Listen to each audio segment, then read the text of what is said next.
years old. And within 2 years, it spread to her bones and then to her liver. Her motivation for fighting the people that she loved most. I thought my daughter Madeline, she will not die from this. I'm not going to die, she's not going to die, and my sisters are not going to die. And then everybody else we're going to save at the same time.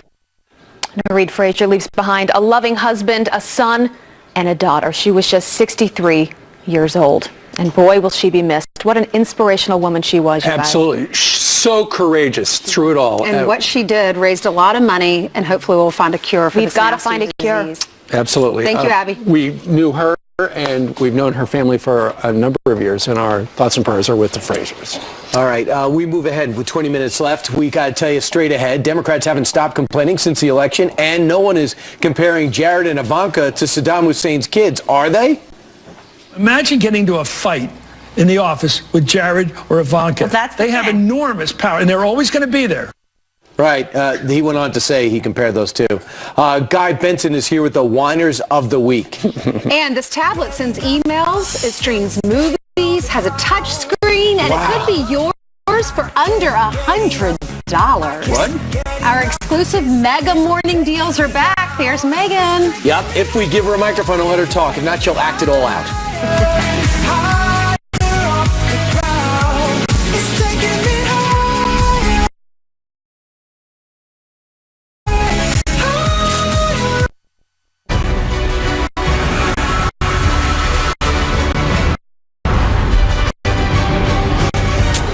Well, this should be fun. From Democrats whining about Judge Merrick Garland's unfair treatment to Michael Moore's latest rants, it's time to break down the 3 most ridiculous liberal freakout quotes of the week. Joining us now is political editor of townhall.com and Fox News contributor Guy Benson. Hey, Guy. Hey, happy Friday, guys. Happy Friday to you too. All right, let's start with the number 3. We'll work our way to your favorite one. And we'll start with Michael Moore. After President Trump signed that executive order that rolled out Obama-era rules, he tweeted out, or actually put this on Facebook, historians in the near future, because that may be the only future we have, will mark today, March 28th, 2017, as the day the extinction of human life and Earth began. Oh, man. Wow. I mean, noted scientist Michael Moore weighing in here. Look, he's talking about climate change and some of those regulations done at the last second by President Obama. Regardless of how you feel about climate change policy and what we should do as America vis-a-vis other developing nations and public policy, to use this type of alarmist rhetoric and saying, you know, Trump helped hurry our extinction along starting on this exact date, it doesn't help, it's unscientific, and it also, I don't think, persuades virtually anyone. And he marginalizes himself with his ridiculous statements, in my mind. Chris Matthews, I don't get the chance to watch enough of him, but he actually had an interesting comparison. Let's listen and I'll get your comment. Let me just say, you know, I kid about everything, but, you know, Uday and Qusay working for Saddam Hussein, you couldn't go to a restaurant and have eye contact with one of those guys without getting killed. Well, these people are really powerful. Imagine getting into a fight in the office with Jared or Ivanka. Well, they have enormous power, and they're always going to be there. So comparing the president's kids to Saddam Hussein's kids. Yeah, Saddam Hussein's sons were murderous thugs who killed lots of people, right? They were horrible human beings who met a fate that they deserved. Jared Kushner and Ivanka Trump, there is no reason whatsoever to put those people in the same sentence or any remote comparison to be drawn there. And the other thing is, Chris Matthews is a liberal Democrat. I don't understand why he's not happy that Ivanka and Jared are in the room. They tend to lean a little bit more to the left. Just a bizarre, self-discrediting comment from Chris Matthews. Sure. He hasn't thought it completely through, just saying. Meanwhile, the number one crazy thing said this week regarding Merrick Garland, who, let's listen to this. Here are Democrats using the case of his to justify why they might filibuster against the new guy. Listen. This seat, for the first time in U.S. history, was stolen from the former president. This is a terrible precedent. Mitch McConnell's a free actor in this. This is the man who broke 230 years of precedent and held Judge Garland up for a year and a half, and now is complaining. Doesn't really wash. They bought the ads against Merrick Garland. Now they are buying the ads for Judge Gorsuch, carefully targeted to have maximum political impact. You know, I love the fact, Guy, that nobody on the left seems to want to mention the fact that it was Joe Biden back in the day who said, you know, in the last year of a president's presidency, they really shouldn't bring up anybody for the Supreme Court because it just wouldn't be fair to the next person. Yeah, and Schumer said a very similar thing in 2007. That's the thing. It is so rich watching these Democrats pretend like they're the victims in all of this. It's the Democratic Party that for decades has consistently been the aggressors in these fights. They have escalated time after time with one power grab after another to reflect their own self-interest. And now finally, when Republicans retaliate a little bit, especially after that 2013 nuclear option from Harry Reid, oh, they're squealing like this is some great, great injustice. You know, maybe they should have won a couple elections and not spent the last 30 years doing this hardcore political hardball, which they have. It's laughable watching them say like, oh, this is somehow on the Republicans. Yeah. Let's throw in one more for a bonus round. Dr. Evelyn Farkas, remember she's the former Deputy Assistant Secretary of Defense for President Obama. She was the one that came out at the beginning of March and said they were trying to get as much information as possible on then Mr. Trump, who was running for president. This is what she said. This was the reason that she said she did that yesterday. Listen to this, Guy, and we'll get your reaction. You actually said, I knew that there was more. I became very worried because not enough was coming out into the open, and I knew that there was more, and then you actually then said that's why you have all the leaking to make sure we get it out. I was referring to the motivation because there had been a lot of discussion in the media about why are people leaking. I was concerned because I knew how the Russians operate, and I was reading these reports about them hacking into the elections and then giving the information to Wikipedia, and that Trump people on the dark campaign of fake news, you know, that's still ongoing. We see even someone like myself get swept up in all of this. Right. You know, when people like me are speaking on behalf of process, people spin it to suit their needs. And I think it may be that the Russians are behind even such fake news. Is that what she's doing? She's spinning it? I think she got Wikipedia and WikiLeaks confused there a little bit. Too. But that sounds to me like a justification of leaking classified material, which is a crime. Felony. So something to keep in mind. That's why she looks scared to death in a lot of those shots. Maybe she thought she was going to prison. He's Guy Benson. He plays himself on TV. Guy, thanks so much. Thanks, guys. Thanks, Guy. All right, this tablet is, I love that. Thanks, Guy. Thanks, guys. This tablet is usually $229. Today, it could be yours for under $100. Our exclusive Mega Morning deals, they are next. But first, let's check in with the Mega Man, Bill Hemmer. What happens in 10 minutes on the channel? Thanks, guys. Good morning. Happy It's Friday. our weekend in 10 minutes. I got it. Right on. What's true and what's spin? We'll sort through what we know on the Flynn matter in a moment. Jason Chaffetz in studio to answer questions on that. Then, can the president and the conservative House members shake hands and move forward? Newt Gingrich with analysis on the way forward. Jeff Sessions on the fate of those leakers in D.C. It's a busy Friday. See you in 10 minutes. Top of the hour.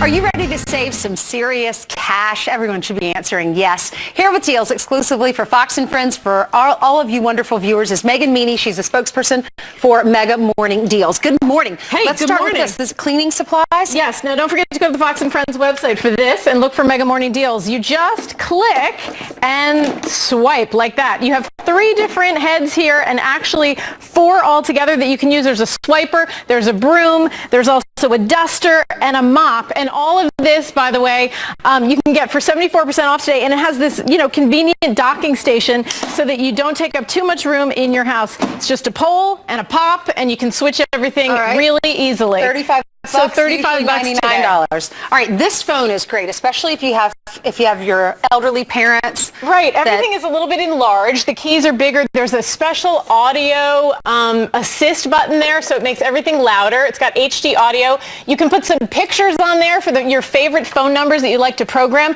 There's a cordless version as well as a base version. So this is typically about $149, but today, $39 for Fox viewers. So that's 74% 50% this fun off. because you have Steve and Brian in there too. Yeah, all of our best friends, right? We all chat all the time on the phone. Okay. It's the tablet. How much So is the this tablet? is your basically like an iPad, but it's the Windows version, and it's even better because it has a USB port, so you can transfer data from different devices. So you can do your typical movies, you can check your email, you can listen to music, but really nice quality. $299 this usually goes for, but today you can get it for $99. So that's 67% off on this Windows tablet. great Really deal. nice quality. I've been playing with it. Makeup. Okay, so when you put on sometimes I put on my lipstick and then I go, ooh, I haven't put my shirt on yet. It's going to get all over my clothes. This is quick dry. It's a lip cream quad. You get 4 of them. It's got vitamin E in it, so it's good for your lips. It's all natural, hypoallergenic, and it dries in seconds, and it's matte. You also get some eyeshadow, 12 of them, great colors, and those are only $18 today. Normally $50. And finally, we all need wallets and clutches, ladies. So these are great, all different styles. They're skins. They have these protective casings here for your cards. They retail for $40, but today you can get them for $16. That's 60% off on the Fox and Friends website. All right, good deal. Do we have deals here or what? It's amazing. Like, not to be believed bargains. Thank you, Megan. More Fox and Friends. Moments away. Today's program brought to you by the Scotty Vest and, of course, the Freeway Diner in Tulsa, Pete. That's right. It's not a Scotty Vest, but the Freeway Cafe has been fantastic. Thank you guys for being such gracious hosts all morning long. Great food. Come out You're if you're in the great. We'll be Tulsa watching area. you this weekend. Great job, Pete. Everyone have a wonderful weekend. Stay We'll see you within Monday. yourself. Morning, everybody. There is a flurry of new information on the Russian investigation. 2 White House officials apparently giving House Intel Chairman Devin Nunes access to information that the White House says is open to Democrats as well. Come have a look, they say. This is Michael Flynn, might be ready to testify on a Friday morning. Good morning, everybody. I'm Bill Hemmer. Split broadcasts again today, the last one of this week, live at America's Newsroom. Shannon, how are you? Good morning. Things are good in D.C. Good to see you this morning, Bill. I am Shannon Bremen for Martha McCallum. That report seemed to show that President Trump and his team were inadvertently picked up in surveillance efforts by U.S. spy agencies. Meanwhile, there are growing questions about if Michael Flynn will testify under oath and clear up some of this mystery. Early this morning, President Trump fired off this tweet. Quote, Mike Flynn should ask for immunity in that this is a witch hunt, parentheses, excuse for big election loss, by media and Dems of historic proportion. Chief White House correspondent John Roberts is live on the North Lawn. All right, John, what do we know now about the timeline of the White House's involvement in potentially briefing the House Intelligence Chair, Devin Nunes? Shannon, good morning to you. We're learning a lot more, which is answering some questions and raising others. First of all, Fox News confirms that 2 White House staffers aided the House Intelligence Committee Chairman Devin Nunes as he was searching for proof that members of the Trump transition were caught in surveillance, in some cases unmasked, and in the case of Lieutenant General Michael Flynn, publicly revealed, which of course is a serious felony. As first reported by the New York Times, the White House staffers are identified as Ezra Cohen Watnick. He is a senior intelligence director at the National Security Council, and Michael Ellis, who works on NSC matters for the White House counsel's office. Now, Ellis used to work for the House Intelligence Committee. Cohen Watnick, a protege of Michael Flynn, recently survived an attempt by National Security Advisor H.R. McMaster to remove him from his position. Now, the TikTok is becoming clearer, but it is still a little bit murky. It appears that information about surveillance and unmasking was discovered by Cohen Watnick on the executive branch computer system. That information then apparently made its way to the White House counsel's office, and on March the 21st, Chairman Nunes came here to the White House complex to review it. Still a couple of important holes in the timeline, though. What's not clear is whether Ezra Cohen Watnick happened across the information on his own, or if he was asked by Chairman Nunes to look for it. You see, Nunes has publicly claimed that he was looking into this matter long before the president sent out those now infamous tweets. It's also unclear what happened to the information after it landed in the White House counsel's office. Did Michael Ellis contact Chairman Nunes about it directly, or did the information take another path which led to Nunes coming down here? The revelations have raised more questions about just how close the relationship is between Chairman Nunes and the White House, leading some people to criticize that he's more interested in protecting the president than he is in conducting an impartial investigation. But I am told that there is more information that may come out and we don't know when it will come out, that will back up Nunes's assertion that he was looking into this matter long before the president sent out those tweets. Shannon? All right. Well, John, do we have any more of a clue about whether or not Flynn would actually testify before one of these committees? You know, I talked with a spokesperson for the House Permanent Select Committee on Intelligence. They said that they are not involved in any kind of discussions about an immunity for testimony deal, but it did sound like they were in contact with General Flynn. He is offering to testify to the House and Senate Intelligence Committee, but his attorney, Robert Kellner, is suggesting that he wants immunity to do it in a statement on behalf of General Flynn. Kellner writes, quote, "No reasonable person who has the benefit of advice from counsel would submit to questioning in such a highly politicized witch hunt environment without assurances against unfair prosecution." Witch hunt, the same words that the president used in the tweet that you read out just a short time ago that he sent out this morning. Flynn has been around Washington long enough to know that when you testify before a committee, particularly on a sensitive matter, it can come back to bite you, and bite you hard, particularly in this supercharged political environment that we see now here in Washington with Donald Trump as president. So he wants some reasonable assertion that he will not be open to prosecution by some prosecutor who's looking for a trophy if he goes before the House Intelligence and the Senate Intelligence Committees. Shannon? All right, very valid concerns there. John Roberts live at the White House. Thank you, A John. lot to consider, too, Shannon. More on all this now. Republican Congressman Jason Chaffetz out of Utah, our guest in studio this morning, and nice to see you in person. The White House said yesterday, come on down, we'll show you the same evidence that Nunes apparently saw. Would that clear this up? Well, it's a step forward. I mean, you want evidence, and as long as it's credible and the sourcing is good.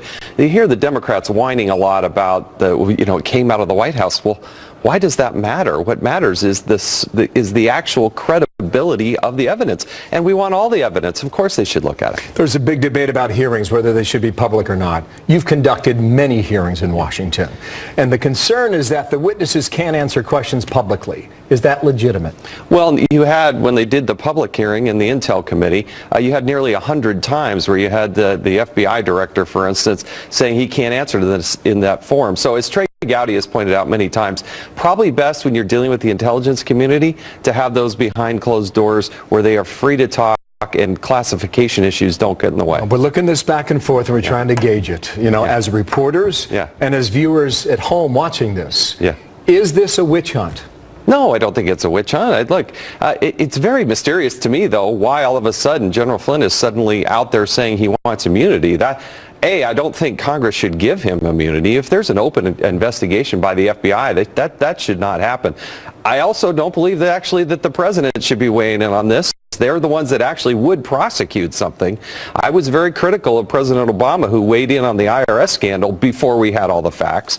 And I don't think Donald Trump should be weighing in on this at this point. But I don't think there should be given immunity either. Immunity from what? I mean, we don't know what that is. And so it's up to the Intel Committee. I'm on the Oversight Committee, but sitting in Congress, having been through this, I use that very sparingly. It is generally thought over the past 12 hours that the reason he's seeking immunity is because he is guilty of something.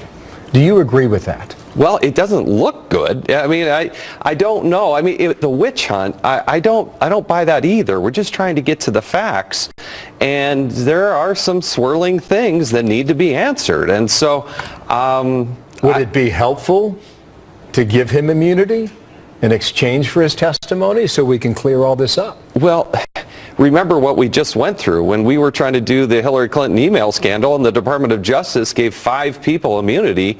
Suddenly, then there was no case. We didn't get the information. Nobody was prosecuted. We know that there was classified information in a non-secure setting, and nothing happened to anybody, and nor did we get to the final bit of truth. So I think it's way too early to suggest that, and you'd have to know what he's going to give up. You said this is not a witch hunt, but Flynn's attorney said it was, and the president tweeted earlier today suggesting indeed it was, using that phrase, witch hunt. So what is it? Well, look, I don't agree with a lot of things that the Democrats have said. I think they've spun this way up, but Republicans control the House, the Senate, and the presidency, and it's only, Attorney General Sessions and his group that can actually prosecute something. So I got to believe it's a pretty high standard to actually get to the point where you'd actually prosecute something. You seem to be a little bit on the fence about all this right now. I mean, did Flynn screw this up? Did Nunes screw it up? Well, we're still in the fact-finding mode. Do Democrats smell blood in the water? I think Democrats have swirled the waters quite significantly, but let's just get to the facts, wherever those may take us. And that is still under process. And so if all of a sudden you have somebody stand up and say, hey, I need immunity, kind of raise your eyebrows. Even General Flynn back in the day said and used that same thing against Hillary Clinton. So, it comes around to bite you, and I just think they need to get to the facts. Move away from this and let's talk about what's happening in Washington. Why is the president taking on conservative members of your party? Well, I think he wants a solution to the health care debacle. We all campaigned on the idea that we were getting rid of Obamacare. Let's repeal and replace it. And we were so close to actually getting that done. Nobody wants to walk away from this. So I worry that there are some people that perhaps could never get to yes.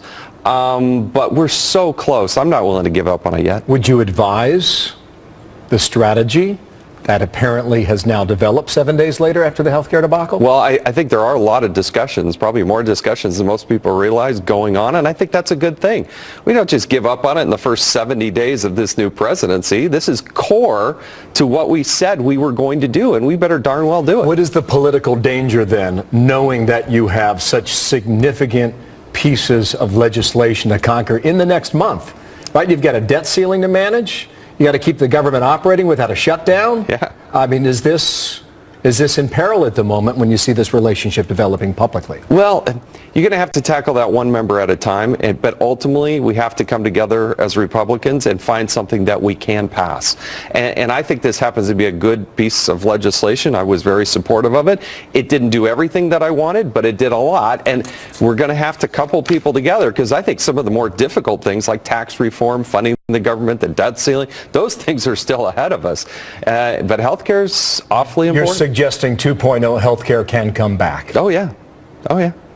I hope it does sooner rather than later. Weeks, months, or? It can't happen soon enough. Obamacare is disaster. It's in a death spiral. And when you talk to families and what they're going through and the prospect that that's going to continue, we got to solve this. We got to give them relief. Thank you. Jason Chaffetz, the Republican from Utah. Nice Thanks, to Bill. see you in person. You bet. Shannon, what's coming up? All right, Bill, with all that in mind, President Trump has been calling out the Freedom Caucus, naming names after the failure of the health care bill.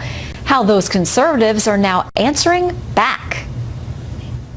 It's constructed in 5th grade, but it may allow a child to get this way, but that's not how our government works. So is this bad endangering the Trump agenda? We're going to talk to Congresswoman Marsha Blackburn. That's just ahead, Bill. Also, Shannon, Defense Secretary James Mattis taking a hard line today against Iran and North Korea. What he's saying about those two rogue regimes. Plus, there is this.